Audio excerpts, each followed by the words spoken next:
श्री स्वामी समर्थ। आज 2 ऑक्टोबर 2024। आज परमानंदवाडीची आई भवानीची मूर्ती जी आहे त्याचं आज आगमन होणार आहे। तर आज ती मूर्ती आणतात आणि रात्री 12च्या नंतर मंडपामध्ये ती प्रस्थापित करतात। सो या वर्षीची मूर्ती ही आमच्याकडून आहे, म्हणजे आपल्या घरातून आहे। सो ती मूर्ती आज आता घेण्यासाठी आम्ही चाललोय, निघालोय।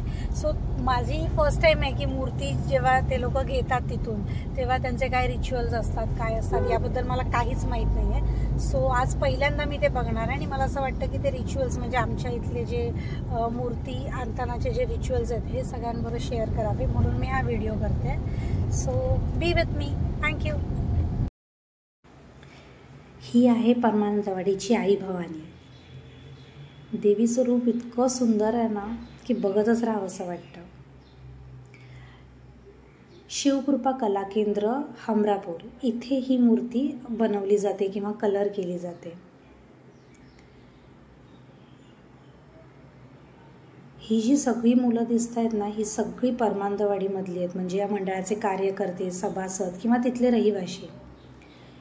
ह्या मुलांना मानलं पाहिजे, कारण आपल्या कामधंद्यातून टाईम काढून किंवा काही जण तर सुट्टी काढून किंवा जसं वेळ मिळेल तसा वेळ काढून हे लोक देवीची सेवा करण्यासाठी उपस्थित असतात। म्हणजे मग तो आगमन सोहळा असू देत किंवा 9 दिवस देवीची सेवा असू देत, ही मुलं दरवर्षी न चुकता हा सोहळा इतक्याच मोठ्या जल्लोषामध्ये साजरा करतात। अंबे माते की जय या जयघोषामध्ये मूर्ती उचलली, आता ती ट्रकमध्ये ठेवली जाईल आणि मग हमरापूर ते परेल विलेज हा प्रवास होतो। त्यानंतर 8च्या दरम्यान देवीचा आगमन सोहळा चालू होतो, म्हणजे परेल विलेज ते परमानंदवाडीमध्ये जो मंडप आहे त्या मंडपापर्यंतचा। दरवर्षी हा सोहळा खूप मोठ्या जल्लोषामध्ये साजरा करतात। यंदाचं यांचं हे 33वं वर्ष आहे। 33 वर्ष ही मुलं किंवा हे मंडळ देवीची सेवा न चुकता मोठ्या जल्लोषात आणि अगदी उत्साहाने साजरा करतात।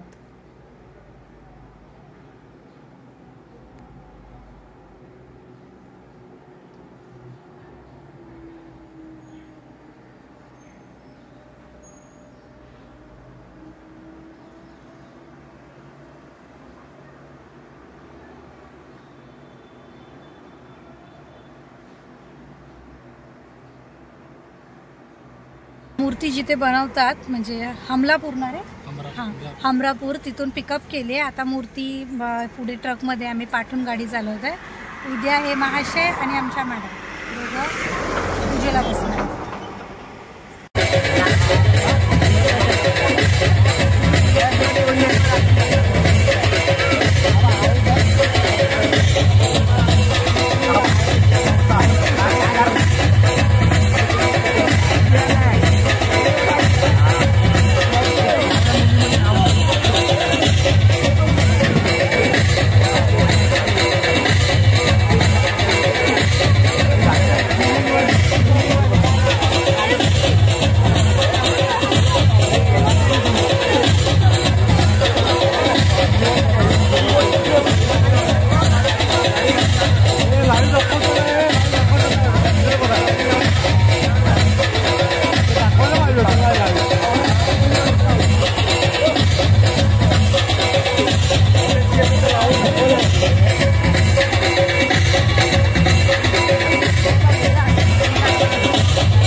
आता अंबे मातेची मूर्ती मंडपामध्ये प्रस्थापित केली जात आहे। देवी आज स्थानापन्न होईल आणि उद्या त्याची प्राणप्रतिष्ठानाची पूजा होऊन मग आपण सगळेजण देवीच्या दर्शनाला किंवा ओटी भरायला येऊ शकतो। मी श्वेता शेलार तुम्हा सर्वांना परमानंदवाडीमध्ये परमानंदवाडीच्या आई भवानीच्या दर्शनासाठी आग्रहाचं निमंत्रण देते। सर्वांनी आवर्जून या। अंबे माते की जय।